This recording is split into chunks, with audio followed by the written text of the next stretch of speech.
والصلاة والسلام على أشرف الأنبياء وسيد المرسلين نبينا وحبيبنا ومولانا محمد صلى الله عليه وعلى آله وصحبه أجمعين.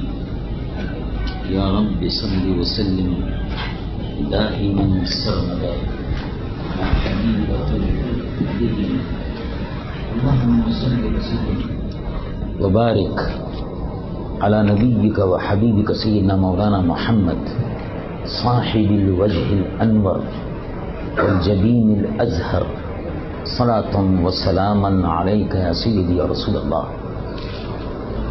حضرت محترم صدر گرامی قدر شیخ طریقت حضرت آغا فضل الرحمن صاحب مجددی فاروقی زیل مجدہ، مقتدر علماء کرام، مشائخ نظام، میں سب سے پہلے حضرت محترم فاضل جلیل ڈاکٹر ابو الخیر مفتی محمد زبیر صاحب اور حضرت مولانا صاحبزادہ مفتی محمد جان صاحب نعیمی صدر جماعت اہل سنت صوبہ سندھ، تمامی منتظمین حضرات کی خدمت میں ہدیہ تبریک پیش کرتا ہوں کہ انہوں نے آج کی ان بابرکت ساعتوں میں ہمیں اور آپ کو شرکت کی دعوت دی، اور ہم اور آپ اپنے وقت کے ایک عظیم المرتبت ولی کامل عارف باللہ شیخ طریقت رہبر شریعت مجدد الفسانی منور الفسانی نور اللہ مرقدہ رضی اللہ عنہ کہ حضور میں خراج عقیدت پیش کرنے کے لیے یہاں حاضر ہیں. دو تین باتیں بڑی اہم ہیں میرے نزدیک، ان کو آپ کی خدمت میں پیش کرنے کی سعادت حاصل کرتا ہوں. اللہ رب العالمین جل جلالہ وعظم نوالہ نے قرآن مجید فرقان حمید میں ارشاد فرمایا ان الذین آمنوا وعملوا الصالحات سیجعل لهم الرحمن ودا. جو ایمان لائے اور عمل صالح کیا، اللہ رب العالمین جل جلالہ وعظم نوالہ ان کے لیے اہل ایمان کے قلوب میں محبت پیدا فرما دیتا ہے. امام ربانی مجدد الفسانی رضی اللہ عنہ نے بڑے تجدیدی کارنامے انجام دیے، اور وہ تجدیدی کارنامے جو ہیں ان کے لیے حضور پرنور صلی اللہ علیہ وسلم کی امت میں ایسے افراد پیدا ہوتے رہے ہیں اور پیدا ہوتے رہیں گے. غالباً ابو داؤد شریف کی حدیث سے کبھی کبھی اب میرا حافظہ تھوڑا کمزور ہونے لگا، لیکن حدیث وارد مجھے یاد ہے ان اللہ عز وجل یبعث لهذه الامہ على رأس كل حول، دوسری روایت میں آتا على رأس كل 100 سنة من یجدد لها دینها او كما قال صلی اللہ علیہ وسلم. اللہ تبارک و تعالی عز و جل حضور پرنور صلی اللہ علیہ وسلم کی امت پر کوئی شک نہیں کہ بہت مہربان ہے. تو حضور پرنور صلی اللہ علیہ وسلم ارشاد فرماتے ہیں کہ اللہ عز و جل یبعث لهذه الامہ، اللہ عز و جل بھیجتا رہے گا اس امت کے لیے ایسے رجال کار، ایسے افراد تقریباً ہر 100 سال کے بعد، 100 سال پر علی رأس کل حول، صدی کے ہر سرے پر من یجدد لها دینها، جو دین کی تجدید فرمائے، دین کو ایک انقلابی روح دیں، دین پر جو گرد و غبار چھایا ہوا ہوگا اس کو دور کریں گے، اور وہی ان کا تجدیدی کارنامہ ہوگا۔ لوگ خود بخود کہنے لگیں گے، اللہ تبارک و تعالیٰ ان کی محبت دلوں میں ڈال دیتا ہے، اور لوگ خود بخود کہنے لگتے ہیں کہ ان کا مقام کیا ہے۔ ان کو بیان کرنے کی ضرورت بھی نہیں ہوتی، لوگ ان کو پھر مجدد کہنا شروع کر دیتے ہیں۔ تو بڑے بڑے مقتدر علماء، مشائخ سب اس پر متفق ہوتے چلے جاتے ہیں۔ وہ کارنامے کیا تھے اصل میں جو انہوں نے انجام دیے؟ بہت سے حضرات نے بعض چیزوں کو خام خواہ متنازع بنانے کی کوشش کی ہے، اور غالباً یہ ان کی فرصت ہے، وہ اس قسم کے اوقات، اس قسم کی باتوں میں اپنے وقت کو ضائع کر دیتے ہیں۔ کون سا سلسلہ برتر ہے اور کون سا سلسلہ کمتر ہے، اس بحث میں بہت سے لوگ الجھے رہتے ہیں۔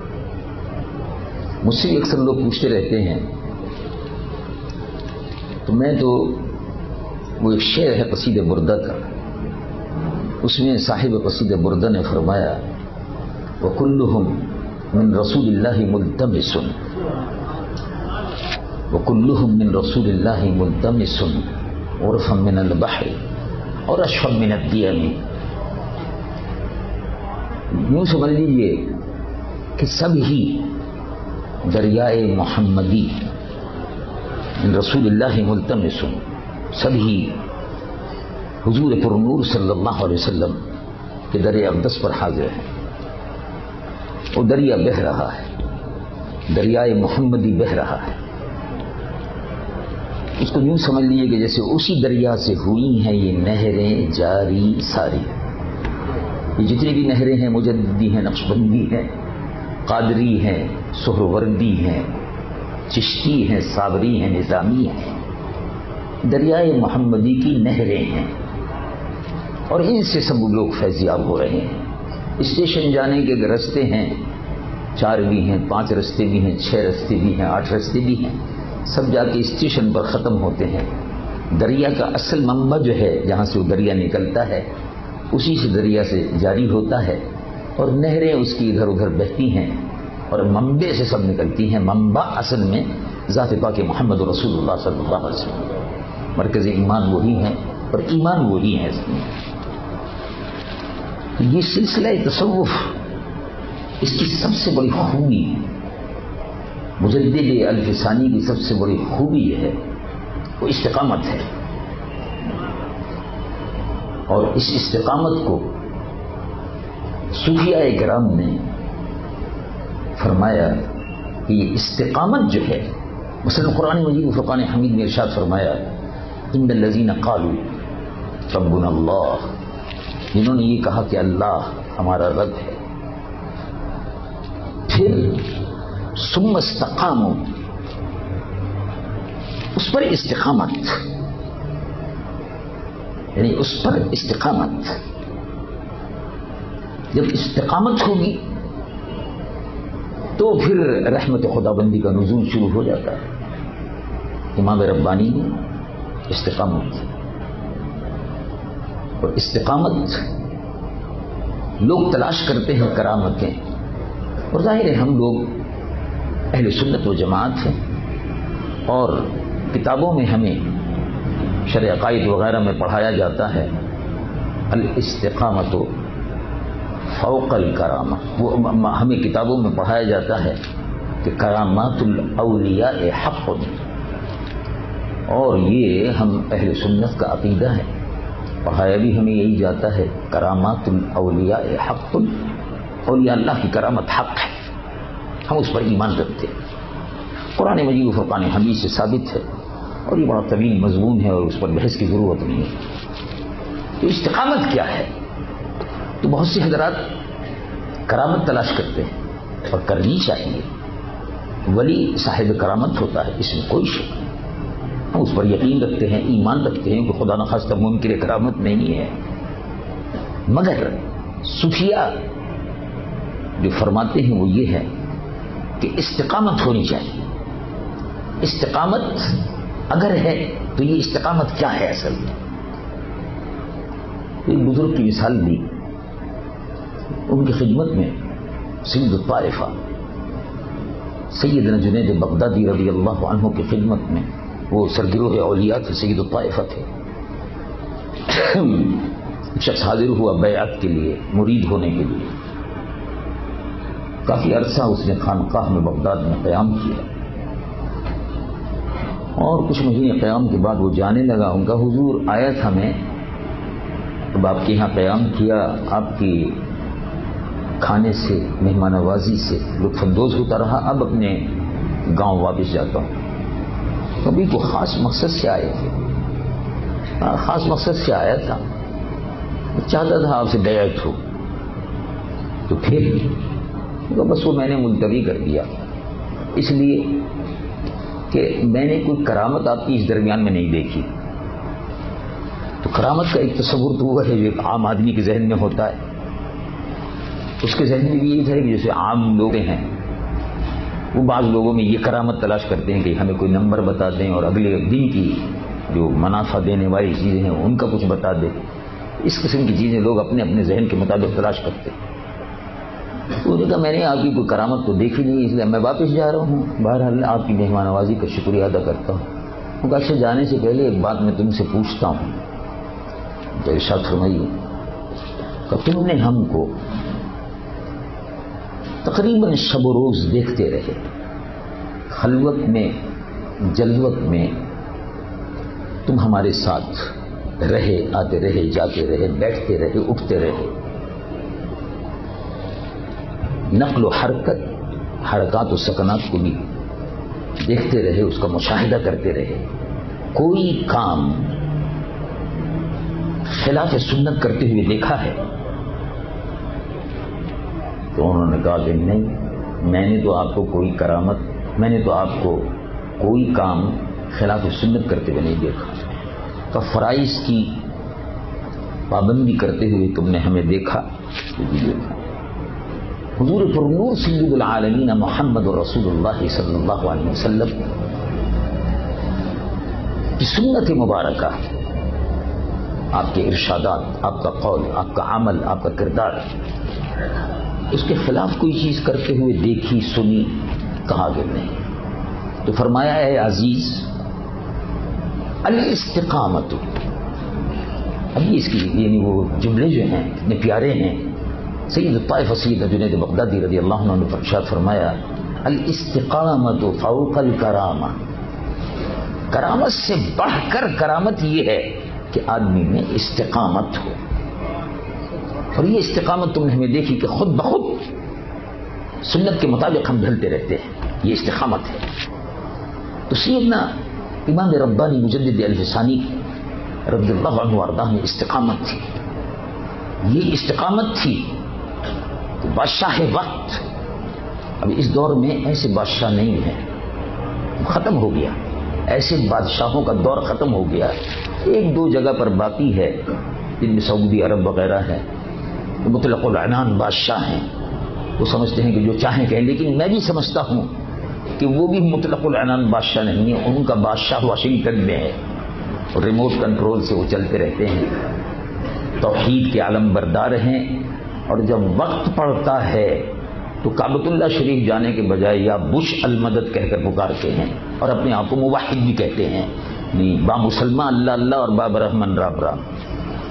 تو یہ توحید جو ان بھرل ہے وہ اپنی جگہ پر ہے، اس کی کوئی اور موضوع ہے. لیکن میں جو بات عرض کر رہا تھا وہ یہ کہ مطلق العنان بادشاہ ہو، اس کے حکم پر قتل کر دو، مار دو، اٹھا لو، یہ اس قسم کی حرکتیں ہوتی رہتی ہیں. ایسے بادشاہ وقت کے سامنے پورے عزم اور جزم کے ساتھ سجدے سے انکار کر دینا. زندہ کو بھی سجدہ نہیں کیا انہوں نے اور کبھی مردے کو بھی سجدہ نہیں کیا. اب تو ہمارے یہاں ایک عام رواج ہو گیا، لوگ قبر بنا لیتے ہیں اور قبر بنانے کے بعد وہ آمدنی کا ذریعہ بھی ہو گیا، لوگ قبر بنا لیتے ہیں اور سجدے بھی کرواتے ہیں. اور اگر کچھ کہہ دیں آپ ان سے تو وہ پھر فوراً ہم پر بھی فتویٰ لگا دیتے ہیں. اور سجدے کی بحث بڑی لمبی ہے، تو آپ نے اعلیٰ حضرت عظیم المرتبت مولانا شاہ احمد رضا مجدد محدث بریلوی رحمۃ اللہ علیہ ونور اللہ مرقدہ الزبدۃ الزکیہ فی حکم سجود التحیہ تفصیل سے اعلیٰ حضرت اس پر بحث کی ہے اور فتاوی رضیہ میں مختلف مقامات پر اس پر گفتگو کی ہے.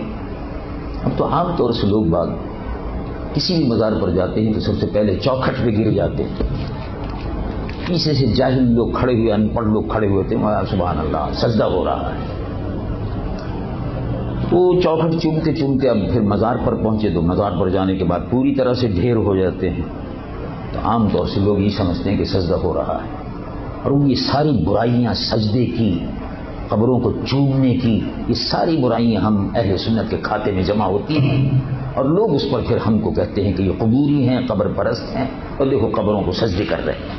اہل سنت کی بدنامی کا باعث بہت سے لوگ بن گئے، اور جھوٹی قبریں بنانے کا تو رواج ہو ہی گیا. بہت سے لوگ جھوٹے مزارات بھی بنا لیتے ہیں. میرا خود اس کا مشاہدہ ہے. میں کسی زمانے میں نیا وہ بنا تھا ہائی وے کراچی سے حیدرآباد کا، تو اکثر جانا آنا رہتا تھا. اس زمانے میں جلسے وغیرہ ہوتے تھے. تو ایک مرتبہ جب گئے، کئی مرتبہ گئے، کوئی چیز نظر نہیں آئی. ایک مرتبہ جب گئے تو جب جا رہے تھے حیدرآباد کی طرف تو الٹے ہاتھ پر جھنڈے نظر آئے، خبر نظر آئی. تو میں رک گیا. میں نے کہا بھائی روکو، دیکھیں کیا قصہ ہے. تو وہاں اترے ہم، تو کچھ لوگ بیٹھے ہوئے تھے، بدبو بھی آ رہی تھی، اور بڑی بڑی مونچھیں، داڑھی مڈی ہوئی مونچھیں بڑی بڑی، بال بڑھے ہوئے، وحشی قسم کے لوگ بیٹھے ہوئے تھے. میں نے کہا بھائی بات اصل میں یہ ہے، السلام علیکم. وعلیکم السلام. یہ مزار شریف ہے کوئی یہاں؟ پہلے جھنڈے ونڈے مزار شریف پہلے تو نہیں دیکھا تھا کبھی. پہلے وہ یہاں نہیں تھا. میں نے کہا کئی مہینے سے ہم گزر رہے ہیں، ابھی یہ روڈ نیا کھلا ہے. ابھی یہ غالباً 1962 یا 63 کی بات ہے، جب یہ ہائی وے حیدرآباد کا نیا کھلا تھا. 3-4 مہینے سے ہم آتے جاتے ہیں، یہ جھنڈے ونڈے کہیں نظر نہیں آئے تھے، اب کے نظر آ گئے. بڑی عجیب بات ہے. لیکن ہاں سائیں بات اصل میں یہ ہے کہ یہ نہیں تھا. آپ صحیح کہتے ہیں. مجھ کو ان بزرگ نے بشارت دی. اچھا، تو میں نے کہا آپ کو بشارت دی؟ کیا بشارت دی آپ کو؟ کہ ان بزرگ نے کہا کہ میں یہاں پر دفن ہوں. تو ماشاءاللہ ان بزرگوں کو، جھوٹے بزرگوں کو بشارت دینے کے لیے بھی ایسے لوگ مل جاتے ہیں. تو لوگ بہت سے خوابوں کی دنیا میں رہتے ہیں، اپنے خواب گھڑتے رہتے ہیں، اور جس کو دیکھیے حضور پرنور صلی اللہ علیہ وسلم کی ذات اقدس سے پہلے شروع کرتا ہے، میں نے رسول اللہ کو دیکھا، میں نے یہ کیا، میں نے وہ کیا. اس قسم کی خرافات و لغویات لوگ بیان کرتے ہیں. حالانکہ حدیث مبارک ہے، ومن کذب علی متعمدا فلیتبوأ مقعدہ من النار، او کما قال صلی اللہ علیہ وسلم. جس نے مجھ پر جھوٹ باندھا، میری طرف جھوٹی بات منسوب کی، جو بات میں نے نہیں کہ وہ مجھ سے منسوب کر دی، وہ اپنا ٹھکانہ جہنم میں بنا لے. اور اسی طرح سے جھوٹی قبریں جو لوگ بناتے پھرتے ہیں، نہ کوئی ولی ہے نہ کوئی مزار ہے. ولی اگر ہو، مزار صاحب مزار ہو، ظاہر ہے ہم لوگ جاتے رہتے ہیں اور جاتے ہیں، اور جانا چاہیے، ان سے فیض و برکات حاصل کرتے رہنا چاہیے. تو یہ حدیث مبارک بھی اعلیٰ حضرت فاضل بریلوی نمبر اللہ مرقدہ میں عطایا النبویہ فی الفتاوی الرضویہ میں نقل فرمائی کہ یہ جھوٹی قبریں جو لوگ بنا لیتے ہیں، لعن رسول اللہ صلی اللہ علیہ وسلم من زار بلا مزار. مزار نہیں ہے، جھوٹی خبر بس بنا دیے مزار ہے. چلو اب شروع ہو گیا، لائن لگ گئی، اور بہت سے لوگوں کی آمدنی کا ذریعہ بن گئی. اور اس کے بعد پھر چرس اور بھنگ اور یہ سب سلسلہ شروع ہو جاتا ہے، اور یہ ساری برائیاں ہمارے کھاتے میں اہل سنت کی جمع ہو جاتی ہیں. اس برائیوں کو بھی ختم کرنے کے لیے کہ امام ربانی نے، وہ جہانگیر بادشاہ جو تھا، اور اس طرح سے دوسرے لوگ یہ سجدے کرواتے تھے. زندے کو سجدہ نہیں کیا. ان کا بھائی مردے کو سجدہ نہیں کرتے تو زندے کو کیا کریں؟ نہیں کیا. شاہی رعمداد، گردن نہ جھکی جس کی جہانگیر کے آگے، وہ ہند میں سرمایہ ملت کا گہوا. تو امام ربانی مجدد الفسانی نے صوفی ہو کر شریعت مطہرہ کو ہندوستان میں ایک انقلابی روح دیا. صوفی نے ایک انقلابی روح دیا. تصوف کے میر کارواں نے اس کو ایک انقلابی روح دیا. اب مثلا دیکھیے ایک چھوٹی سی بات ہے، اگر کوئی آدمی قربانی گائے کی کرتا ہے کہ نہیں کرتا، کوئی حرج نہیں. گائے بھی ہے، اونٹ بھی ہے، بھینس بھی ہے، بکری بھی ہے، بکرا بھی ہے، مینڈھا بھی ہے، جس کی چاہو کر لو. لیکن ہندوستان میں اس کی ممانعت ہو گئی کہ گائے ذبح نہیں کر سکتے. ہندوؤں کو خوش کرنے کے لیے بادشاہ وقت میں اکبر نے، دین الہی کے اس مجد نے اس نے ہندوستان میں گائے کی قربانی کو منع کر دیا. امام ربانی نے کیا فرمایا؟ مکتوبہ شریف میں حضرت نے لکھا کہ ذبح بقر در ہندوستان میں گائے کا ذبح کرنا، ابھی گائے کا ذبح کرنا ہے، ظاہر ہے ہمیں اور آپ کو سب کو معلوم ہے کہ بھئی یہ جانور ہیں قربانی کے، ان میں سے کسی ایک کی قربانی کر لو. اب اگر حکومت نے منع کر دیا تو ایک آدمی بیٹھ کر یہ کہہ سکتا تھا کہ ٹھیک ہے منع کر دیا کوئی بات نہیں، چلو بھائی اونٹ کی کر لو. اچھا بھائی اونٹ کو بھی منع کر دی، چلو بھیڑ کی کر لو، مینڈے کی کر لو، بکرے کی کر لو. آپ نے فرمایا نہیں، ذبح بقر در ہندوستان. مسند نشین ہو کر یہ بھی کہہ سکتے تھے کوئی ایسی بات نہیں ہے، ٹھیک ہے. مریدین سے ارشاد فرما دیتے، لوگوں سے ارشاد فرما دیتے، فتویٰ پوچھنے والوں سے فرما دیتے کہ ٹھیک ہے مت کرو، بکری کر لو، مینڈے کر لو، مصلحت یہی ہے. آپ نے فرمایا نہیں، ذبح بقر در ہندوستان از اعظم شاعر اسلام است. ہندوستان کی سرزمین پر گائے کا ذبح کرنا یہ اسلام کا شعار ہے، اسلام کا، مسلمانوں کا شعار مذہبی ہے. گائے ضرور کٹے گی. اسی طرح سے سجدہ نہیں ہوگا، گائے ضرور کٹے گی. حکومت کے سامنے اس طرح سے پورے عزم اور استقامت کے ساتھ میں حکومت کے سامنے مد مقابل ہو کر کھڑا ہو جانا، یہ بہت بڑا انقلابی کارنامہ ہے. حکومت وقت سے ٹکر لینا بہت بڑا انقلابی کارنامہ ہے. میرے خیال میں امام ربانی مجدد الفسانی کے دور میں، اس تاریخ سے پتہ چلتا ہے اور مکتوبات شریف سے بھی اور دوسرے سے بھی، ایسے لوگ نہیں تھے جیسے ہمارے دور میں ہیں. ان میں سے کسی نے یہ اعتراض نہیں کیا کہ جناب کیا آپ کو ضرورت پڑی ہے، گائے کی قربانی ہوتی ہے کہ نہیں ہوتی ہے، بادشاہ منع کرتا ہے کہ نہیں کرتا، سجدہ کرواتا ہے کہ نہیں کرتا. آپ مسند نشین ہیں، آپ بزرگ ہیں، اللہ کے ولی ہیں، اللہ اللہ کی یہ ختم خواجگان پڑھیے اور مسند پر بیٹھے رہیے. لیکن مسند پر بیٹھنے کا کیا مطلب ہے؟ حضرت امام ربانی مجدد الفسانی نور اللہ مرقدہ نے حکومت کو چیلنج کیا، حکومت کو چیلنج کیا اور نظام باطل کو چیلنج کرنا. امام ربانی نے بر صغیر میں اس کو چیلنج کیا، اور اصل میں یہ سنت حسینی ہے. حزب اختلاف، حکومت کے غلط کاموں پر اس کو ٹوکنا، حکومت کے مد مقابل کھڑے ہو کر یہ کہنا کہ تم جو کچھ کر رہے ہو وہ غلط ہے، رسول اللہ حضور پرنور محمد رسول اللہ صلی اللہ علیہ وسلم کی طریقے پر کے خلاف ہے، سنت کے خلاف ہے، عمل کے خلاف ہے، قرآنی احکام کے خلاف ہے. یہ بات جو کہی جاتی ہے وہ اس حدیث کے مطابق ہے جس میں حضور پرنور صلی اللہ علیہ وسلم نے ارشاد فرمایا افضل الجہادی کلمۃ حق عند سلطان جائر او کما قال صلی اللہ علیہ وسلم. یہ بھی جہاد ہے، اس کی بڑی فضیلت ہے کہ کلمہ حق سلطان جابر کے سامنے بلند کر دیا جائے. ابھی آپ نے دیکھا بہت سی ایسی مثالیں ہیں.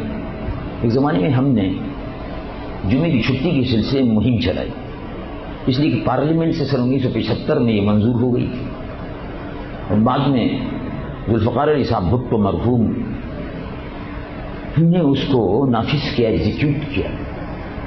جب یہ چھٹی انہوں نے آنے کے بعد بند کی پچھلی حکومت میں تو ہم نے احتجاج کیا، اس پر تقریر کی میمن مسجد میں اور دوسرے مقامات پر بھی. پھر بعد میں آپ کو یاد ہوگا کہ ایک جلوس بہت بڑا نکلا، بولٹن مارکیٹ تک گئے، یہاں سے نکلے وہاں نکلے، احتجاج کیا جمعے کی چھٹی بحال کرو. بہت سے لوگوں کے بیانات آنے شروع ہو گئے اور کہنے لگے اسلام میں تو چھٹی کا تصور ہی نہیں ہے. چلو ٹھیک ہے، اگر اسلام میں چھٹی کا تصور نہیں ہے تو پھر اتوار کی چھٹی کیوں ہے؟ اس کا کوئی جواب نہیں تھا، لیکن بیانات آنے شروع ہو گئے. اس لیے کہ بہت سے لوگوں کو بیان دینے کا بھی شوق ہوتا ہے اور ٹیلی ویژن میں رونمائی کا بھی شوق ہوتا ہے. وہ موقع مل جاتا ہے ان کو تو بیچارے آ جاتے ہیں. تو اس قسم کے لوگ ہر دور میں موجود ہوتے ہیں. امام ربانی مجدد الفسانی نے اس کی پرواہ کیے بغیر اپنے کام کو جاری رکھا اور حکومت وقت کو ٹوکا، یہاں تک کہ حکومت وقت مجبور ہو گئی اور اس کا قبلہ قبلے کی طرف اور قبلے کا قبلہ مدینہ منورہ کی طرف ہو گیا.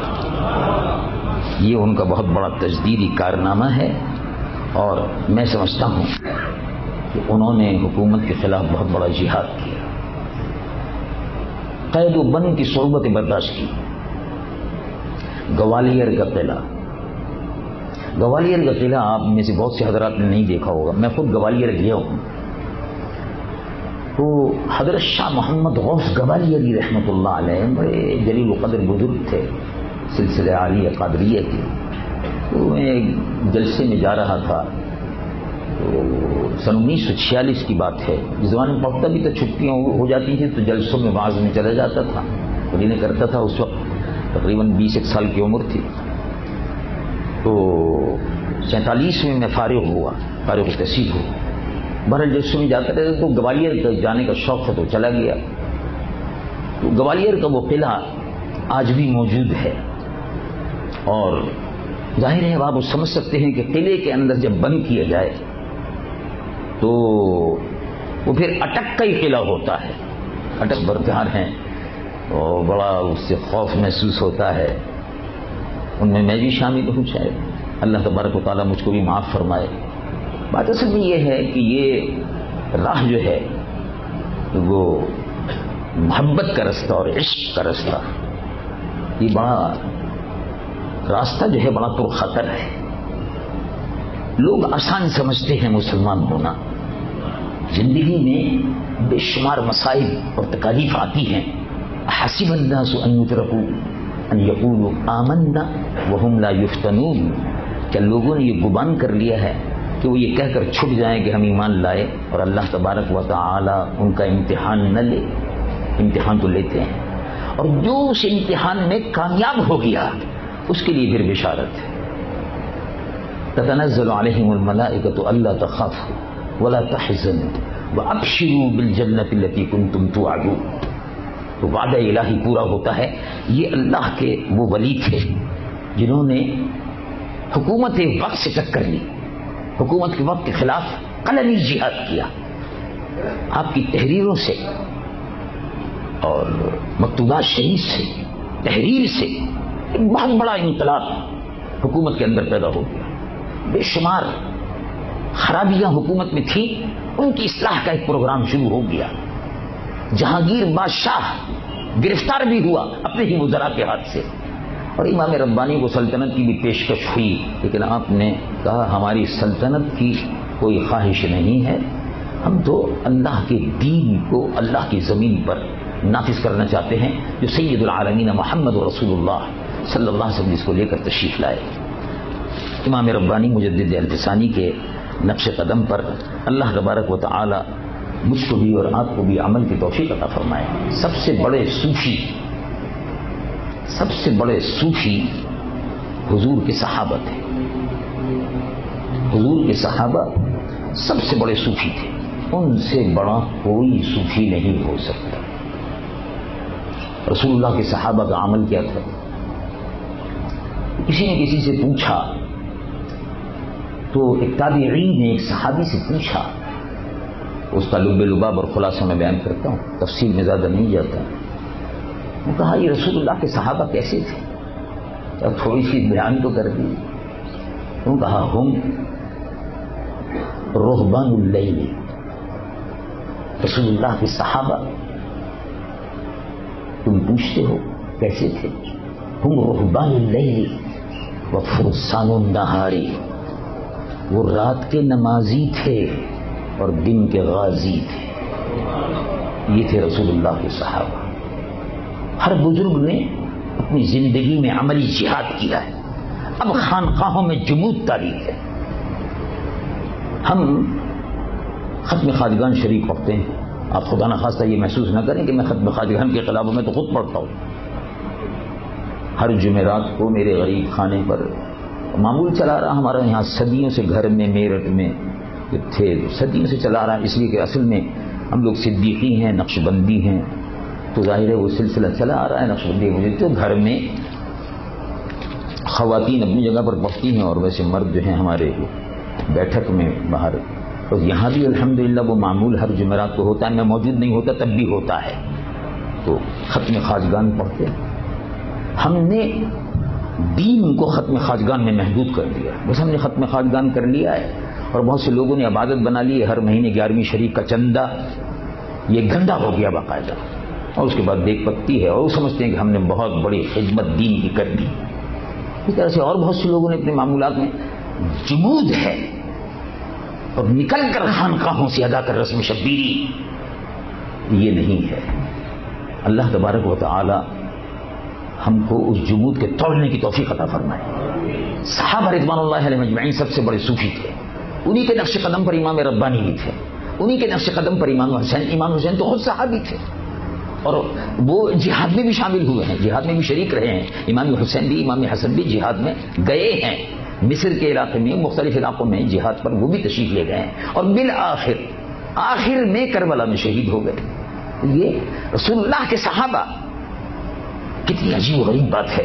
ہم رہبان اللیل وفرسان النہار، جہاد زندگانی، زندگی میں مسلسل جہاد۔ حکومت وقت اگر غلط کام کر رہی ہو تو اس پر ٹوکنا، اس کے مد مقابل کھڑا ہو جانا، اور اس کو صحیح راہ دکھانا، یہ بہت بڑا جہاد ہے۔ اللہ تبارک و تعالی مجھ گناہگار و سیاہکار کو اور آپ کو، ہمیں سب کو عمل کی توفیق عطا فرمائے۔ میں بھی گناہگار و سیاہکار ہوں، آپ میرے لیے دعا کیجیے، اللہ تعالیٰ مجھ کو بھی توفیق عطا فرمائے، آپ کو بھی توفیق عطا فرمائے۔ تو بات ناگوار گزری ہو تو میں اس کی معذرت چاہتا ہوں۔ وآخر دعوانا الحمدللہ رب العالمین۔